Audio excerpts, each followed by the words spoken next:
The dust of the high plains settled on everything, a fine red powder that tasted of isolation and regret. Elias Thorne felt it coat his throat as he reined in his stallion, Onyx, on the ridge overlooking the desolate stretch of road that led to the town of Redemption. He wasn't a man who sought company. Company had cost him everything once before. Below, a rickety wagon creaked to a halt, the sound sharp and painful in the vast silence. A man, broad and brutish with a face like curdled milk, climbed down from the driver's seat. Elias watched, his hand resting on the worn leather of his saddle horn. He knew the man. Jedediah Kane. A man whose piety in the church on Sunday was matched only by his cruelty behind closed doors. Jedediah moved to the back of the wagon and dragged something out, not a sack of grain, but a person. A young woman, no older than 19, with hair the color of sun-scorched wheat. She tumbled into the dirt with a cry that was swallowed by the uncaring wind. Her legs were bent at unnatural angles, wrapped in crude, dirty splints. Jedediah loomed over her, his shadow a stain on the earth. Useless, he spat, the word carrying on the breeze, sharp as a shard of glass. A worthless burden. Can't work, can't be sold, can't do nothing but eat. This is where your defiance gets you. In the dust, where you belong, he climbed back onto his wagon, not even glancing back as he cracked the whip. The horses strained, and the wagon lurched away, leaving the girl alone in the road, a broken doll abandoned at the edge of the world. Elias felt a cold fury, a familiar and terrible ghost, rise within him. He had spent 5 years building walls around his heart, stone by painful stone, after losing his wife and child to a plague that logic and money could not defeat. He had sworn to never feel again, to never care again. But watching her, crumpled and alone, a crack appeared in his fortress. This was a wrongness that the universe should not allow. His spurs chimed softly as he urged Onyx down the slope, his jaw set like granite. He was a rich man, a man who could buy anything he wanted. But he was about to discover that the only thing worth having couldn't be bought, it had to be fought for. The story of what he did next would become a legend in Redemption, a tale told to remind folks that even the most broken heart can find a reason to beat again. He dismounted a few feet from her, his movement slow and deliberate so as not to startle her further. She flinched anyway, trying to drag herself backward with her hands, her face pale with terror and pain. Her eyes, the color of a stormy sky, were wide with the look of a cornered animal. Elias took off his hat, a gesture of respect his father had taught him long ago. "I'm not going to hurt you," he said, his voice rough from disuse, like stones grinding together. He knelt, keeping his distance. "What's your name?" She hesitated, her breath coming in ragged sobs. "Elara," she whispered, the name a fragile thing in the harsh landscape. Elias saw the crude splints on her legs, the blood that had seeped through the rags. It was the work of a butcher, not a doctor. "Your father, he did this?" She could only nod, a tear tracing a clean path through the grime on her cheek. An inferno was building in Elias's chest.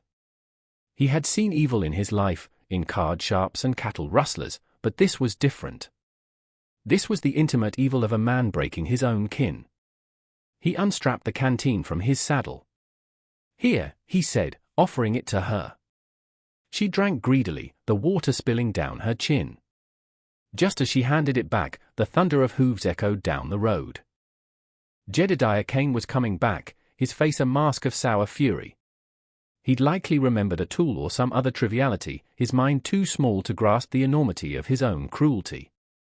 He skidded his wagon to a stop, his eyes locking onto Elias. A sneer twisted his lips. "Thorne," he growled. "I should have known you'd be sniffing around other people's business. Get away from her. She's my property." The word property struck Elias like a physical blow. He rose to his full height, a tall and imposing figure against the setting sun. "She is a human being," Elias said, his voice dangerously low. "Not a piece of livestock," Jedediah laughed, a harsh, grating sound. "She's my daughter. The law says she's mine to do with as I see fit. Now move aside before I get the sheriff." Or Elias didn't move. Instead, he reached into his coat pocket and pulled out a single gold coin.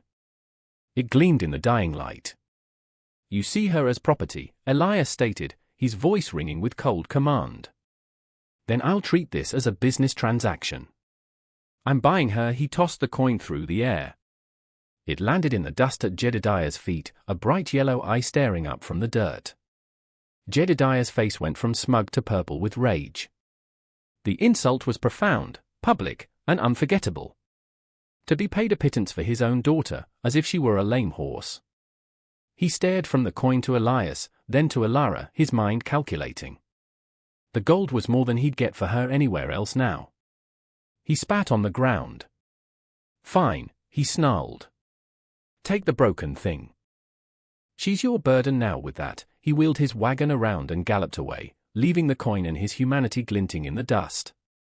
Elias wrapped Elara in a thick wool blanket from his saddle roll, his touch surprisingly gentle for a man with such calloused hands. Lifting her was a delicate operation. A soft gasp of pain escaped her lips as he cradled her against his chest. She was as light as a bird, a fragile collection of bones and spirit. He mounted Onyx with practiced ease, settling her in front of him.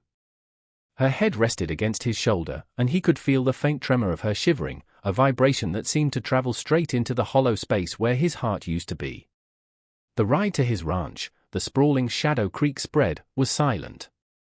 He could feel her exhaustion, the slow surrender of her body to the pain and the shock. When they arrived, his housekeeper, a stern but kind widow named Martha, met them at the door, her eyes widening at the sight. "Lord have mercy, Mr. Thorne." "What happened?" she exclaimed, bustling forward. "Get the spare room ready, Martha," Elias commanded, his voice tight. "And send for Doc Adams. Tell him it's urgent." He carried Elara inside and laid her carefully on the soft bed in the guest room, a room that had not been used in 5 years. As Martha worked, clucking her tongue at the state of the girl's legs, Elias stood in the doorway, a sentinel watching over a treasure he hadn't known he was seeking. Later, after the doctor had come and gone, having reset the bones properly and administered a draught for the pain, Elara was lucid. Her eyes followed Elias as he sat in a chair by her bed. "Why?" she asked, her voice barely a whisper. "Why did you help me?" Elias looked at his hands, remembering the small hands of his son, the soft touch of his wife. "No one deserves to be left in the dust," he said simply. But there was more to it, and he needed to know. "Elara, what did you do to make him so angry?" Her face clouded over, a shadow of fear returning. She hesitated, then seemed to decide that this stranger who had shown her such impossible kindness deserved the truth. "It wasn't just anger," she began, her voice gaining a sliver of strength. It was a punishment. I found something. In his ledger book. He's the treasurer for the church's charity fund, the one for the widows and the children. He's been taking the money. For months. For years the revelation hung in the air, thick and poisonous. This wasn't a simple case of a father's drunken rage. This was calculated evil. He was selling off our last plot of land, said we were destitute. He was planning to send me away, to a workhouse in the territories. But I confronted him with the book. I told him I would go to the sheriff for a single tear rolled down her temple. That's when he grabbed the iron poker from the hearth. He said if I couldn't be sold whole, he'd make sure I couldn't walk away. He broke my legs to silence me. Elias felt the room grow cold. The stakes had just changed entirely. This was no longer about saving one abandoned girl. It was about dismantling a monster who wore the mask of a righteous man, a man who stole from the most vulnerable while breaking the body of his own daughter to hide his sins. His quiet life was over. Jedediah Kane had not just abandoned his daughter, he had declared war on the very idea of decency, and Elias Thorne was now the last man standing in his way. The next morning brought the kind of trouble Elias had expected. A cloud of dust on the horizon resolved into 3 riders, Sheriff Brody, a man whose spine was as flexible as his morals, and 2 thuggish deputies. Elias had been sitting on his porch, a cup of coffee steaming in his hands, watching the sun rise. He didn't move as they rode up, their horses trampling his neat patch of early spring flowers. He just watched them, his expression as hard and unreadable as the mountains behind him. Sheriff Brody, a man with a handlebar mustache that was far more impressive than his courage, cleared his throat. "Morning, Thorne," he said, trying for an authoritative tone that his shifty eyes betrayed. "We're here on official business. Jedediah Kane has filed a complaint. Says you abducted his daughter, Ilara." Elias took a slow sip of his coffee. He set the cup down with a deliberate click. "Abducted," he repeated, the word tasting like ash. "I'd call it a rescue. I found her left for dead on the road after her own father threw her away like garbage." The sheriff shifted in his saddle, clearly uncomfortable. "Now, that's between you and him. The law is the law. She's his kin, not of age. He wants her back. You're to hand her over to us." Peacefully from inside the house, a small sound, a shuffling. Ilara appeared in the doorway, using a pair of crutches Doc Adams had left for her. Her face was pale, but her eyes burned with a defiant fire Elias hadn't seen before. "I'm not going back," she said, her voice shaking but clear.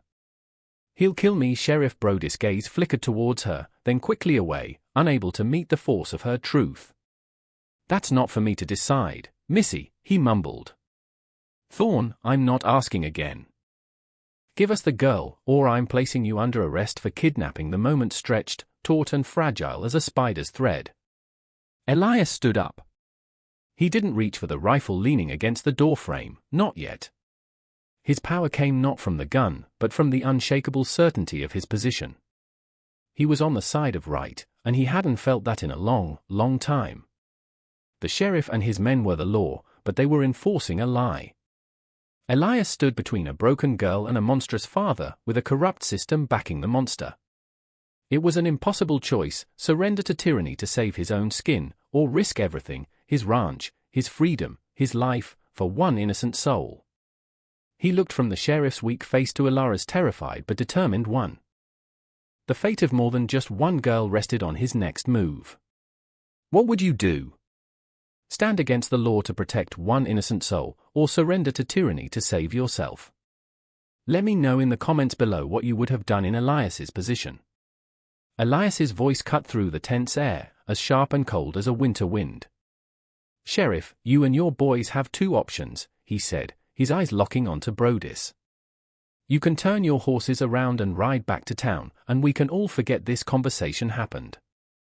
Or you can try to set one foot on this porch." He didn't need to finish the sentence. The implication hung in the air, heavier than a hangman's noose. His hand now rested casually on the stock of his Winchester. Sheriff Brodis' bravado began to crumble. He knew of Elias Thorne's reputation with a rifle. He also knew that Thorne had wealth and influence that reached far beyond the dusty streets of Redemption. He was hesitating, licking his lips, when a new sound joined the standoff. The clatter of a buggy, moving fast. It was Doc Adams, his face grim, a leather satchel on the seat beside him. He pulled up beside the sheriff. "Brody, you should be ashamed of yourself," the doctor said, his voice laced with contempt. "I'm the one who set that girl's legs last night. They weren't just broken, they were shattered. Deliberately. You're here to drag her back to the man who did that to her." The sheriff stammered, "It's a family matter, Doc." "It stopped being a family matter when it became an attempted murder," Doc Adams retorted. As he spoke, two more riders appeared over the rise. They were ranchers, Silas Croft and Ben Carter, men who neighbored Thorne's property. They were quiet men, but they carried rifles across their saddles, and they didn't look friendly. They reined in on either side of Elias's property line, creating a silent, formidable perimeter. They had seen Elias's stand against Kane in town, heard the whispers, and were tired of Jedediah's sanctimonious hypocrisy. Elias had quietly helped both of them through a rough winter, buying their stock at a fair price when no one else would. Loyalty in the West was a currency more valuable than gold. Brodis' face went pale. The situation had spiraled out of his control. It was no longer him against one man, it was him against a coalition of Redemption's most respected citizens. The balance of power had shifted, right here on Elias Thorne's front porch. The whole rotten structure of lies was about to collapse. And at that moment, everyone turned as a wagon thundered up the road. It was Jedediah Cain himself, unable to let the law handle his dirty work. He leaped down, his face a mask of pure, undiluted hatred. He saw Elara in the doorway, saw the doctor, the ranchers. He saw his power, his control, his entire world of lies evaporating before his eyes. With a roar of fury, he ignored the sheriff and pulled a small, wicked-looking derringer from his coat pocket, leveling it directly at his daughter. "If I can't have you, no one will," he screamed. But he never finished the thought. A single, deafening crack echoed from the porch. It wasn't the sheriff's gun, or the rancher's. It was Elias's Winchester. Jedediah Cain crumpled to the ground, the derringer falling from his lifeless hand, his reign of terror over in a single, decisive instant. Silence descended upon the ranch, broken only by the nervous shifting of horses and the wind whistling through the eaves. Sheriff Brody looked from the body of Jedediah Cain to the smoking rifle in Elias Thorne's hand. He saw the cold, righteous certainty in Elias's eyes and knew, with absolute clarity, that he was on the wrong side of history. He dismounted, slowly, his hands held slightly away from his body. "It was self-defense," Brody said, his voice quiet but firm, speaking as much for the ranchers and the doctor as for himself. "We all saw it." He drew on his daughter. Doc Adams nodded grimly. "I'll attest to that in any court." The deputies, looking relieved to have avoided a gunfight they surely would have lost, nodded in dumb agreement. The unexpected alliance, forged in a moment of crisis, had not only saved Elara but had also reset the moral compass of the entire town right then and there. Elias lowered the rifle, the fire in his chest slowly banking. He looked at Elara, who was staring at the scene before her, her expression a mixture of shock, terror, and a dawning, unbelievable relief. He walked over to her and gently guided her back inside, away from the grim tableau. "It's over," he said softly. It's all over. Later that day, as the sheriff's men were taking Jedediah's body away, Doc Adams produced the ledger book Elara had told him about. He'd retrieved it from her house while the standoff was brewing. A quick examination by the sheriff, now eager to prove his newfound commitment to actual justice, confirmed everything. The years of theft, the carefully altered numbers, the money meant for desperate families that had instead lined Jedediah's pockets. The truth was finally out, undeniable and ugly. Elias's single act of defiance had done more than save one girl. It had lanced a boil of corruption that had poisoned redemption for years. The cloud of fear that Jedediah Cain had cast over the town had finally, violently, dissipated. That evening, as the sun set and painted the sky in hues of orange and purple, Elias found Elara sitting on the porch, a blanket wrapped around her shoulders, her bandaged legs resting on a stool. She looked out at the vast expanse of his land, a world away from the dusty, fearful life she had known. "He gave me this land," Elias said, standing beside her. "My father. He told me land doesn't care who you are, only what you do with it. For 5 years, I've done nothing. Just existed." He looked at her, and for the first time in half a decade, the walls around his heart felt like they were crumbling to dust. "You reminded me what it's for." Months melted into a season, and then another. The harsh winter gave way to a vibrant spring, and life returned to the Shadow Creek Ranch in ways it hadn't for years. Under the care of Elias and Martha, Elara healed. The bones in her legs knitted back together, and while she would always walk with a slight, delicate limp, it was no longer a mark of her imprisonment, but a quiet testament to her survival. Her spirit, once so close to being extinguished, now burned brightly. Laughter was heard in the ranch house again, a sound that had been a stranger for too long. She had a gift for making things grow, and soon the patch of trampled flowers by the porch was transformed into a riot of color, a garden that mirrored the blossoming of her own soul. Elias changed, too. The haunted, solitary man who rode the ridges like a ghost was gone. He still had his silence, but it was a comfortable, peaceful silence now, not one born of grief. He spent less time with his ledgers and more time with Elara, listening to her talk about the flowers, her dreams, the future. He found himself smiling, a real smile that reached his eyes. The town of redemption, free from the shadow of Jedediah Cain, also began to heal. The church fund was restored with a quiet, anonymous donation from Elias, and a new, honest council was put in charge. The story of what happened at the Thorn Ranch became a quiet legend, a reminder that courage was contagious. One afternoon, as the sun cast long shadows across the valley, Elias found Elara in her garden, tending to a row of defiant desert roses. He stood watching her for a long moment, the simple sight of her filling the last of the empty spaces within him. He had rescued her from the dust, but she, in turn, had rescued him from a prison of his own making. He walked over and took her hand, his thumb gently stroking her knuckles. "Elara," he began, his voice thick with an emotion he no longer feared. "This ranch, this life, it was empty. You filled it. You brought it back to life." He looked into her stormy blue eyes, now clear and full of light. He saw his future there. "I'm not asking out of pity or duty," he said, his voice clear and steady. "I'm asking because I can't imagine another day without you in it. Marry me."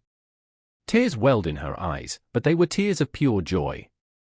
She had been thrown away as a broken thing, deemed worthless. And now, this good, strong man was offering her everything. He was offering her a home, a future, and a love she never dreamed possible. "Yes," she whispered, her voice catching. "Oh, yes, Elias. Yes." Their wedding was a simple affair, held right there in the garden Elara had cultivated from nothing. Doc Adams stood as Elias's witness, and Martha, weeping openly with happiness, stood for Elara. Silas Croft and Ben Carter were there, their wives beside them, their presence a symbol of the community that had been reforged in the crucible of that one fateful day. They didn't build their life on the ashes of the past, but on the fertile ground of the future. Elias's wealth was no longer a shield he used to keep the world at bay, but a tool he used to build and nurture. He and Elara became the heart of redemption, their home a place of warmth and welcome for anyone in need. The limp in Elara's step became a graceful, almost unnoticeable part of her, a quiet rhythm in the dance of their life together. She never forgot the cruelty she had endured, but she did not let it define her. Instead, she let the memory of it fuel her compassion. She organized the women of the town, creating a true network of support for the widows and families her father had once preyed upon. Elias watched her, his love and admiration for her growing with each passing day. He had thought strength was a solitary, hard thing, like a mountain peak. She taught him that true strength was like a river, something that could be both gentle and powerful, something that connects and gives life to everything it touches. The moral of this story is not just that good will triumph over evil, for that is a simple truth. The real lesson is etched into the landscape of their lives, that the deepest wounds can be healed by the courage to care. It teaches us that one person, standing up for what is right, can be the spark that ignites the soul of a community. True redemption is not found in forgetting the past, but in building a better future, not just for yourself, but for those you choose to carry with you. Elias Thorne, the lonely cowboy, carried a broken girl out of the dust, and in doing so, he allowed her to carry him back into the light. Together, they learned that the richest life is not the one with the most gold, but the one with the most love. Elias and Elara's story became a cornerstone of their town, a tale whispered from one generation to the next, a living piece of folklore that reminded everyone what true wealth and power looked like. It wasn't in the size of your land or the weight of your coin purse, but in the strength of your character and the courage of your convictions. The Shadow Creek Ranch was no longer a place of solitude, but a hub of life and laughter. Children, their own children, soon filled the halls that had once been silent with grief. Elias taught his sons how to ride and how to be men of honor, not through harsh words, but through the quiet example of how he treated their mother, with a reverence and love that was the envy of all who saw it. Elara taught her daughters the names of every flower in her garden and the importance of compassion, showing them that a gentle hand could often achieve what a clenched fist never could. The memory of Jedediah Cain faded, his name becoming a cautionary tale used to frighten naughty children, a symbol of a darkness that had been vanquished by the light. The evil he represented was real, but it was also brittle. It shattered the moment it was confronted by unwavering goodness. The lesson for us, watching their story unfold, is a powerful one. How many times do we see an injustice, big or small, and choose to look away? How often do we tell ourselves it's not our businesses or that one person can't make a difference? Elias Thorne could have ridden past that day. He could have decided that the broken girl in the dust was not his problem, But he stopped. He chose to act. And that single choice did not just change his life and hers, it radiated outward, healing a whole community. It serves as a stark reminder that our lives are a collection of such choices. Every day presents us with an opportunity to be a passive observer or an active participant in the struggle between right and wrong, between cruelty and kindness. The world is full of broken things, but it is also full of people with the capacity to help mend them. If this story of redemption and courage touched your heart, if you believe in the power of one person to change the world for the better, then make sure you subscribe to our channel and turn on all notifications so you never miss a tale of hope and justice. We are a community of people who believe in these stories, who draw strength from them and share them with the world. Your subscription helps us to keep telling them, to keep shining a light in the dark corners and reminding everyone that heroism isn't just for legends, it's a choice available to us all. And don't you go anywhere, because the story we have waiting for you on the right is an incredible tale of a forgotten sheriff who must face down his own outlaw brother to save a town that has lost all hope. It's a powerful story of family, betrayal, and the ultimate price of duty. You don't want to miss it. Click on that video now, and let us continue this journey together, exploring the moments that define us and the choices that make us who we are. Thank you for watching, and remember, be the reason someone else believes in the goodness of people.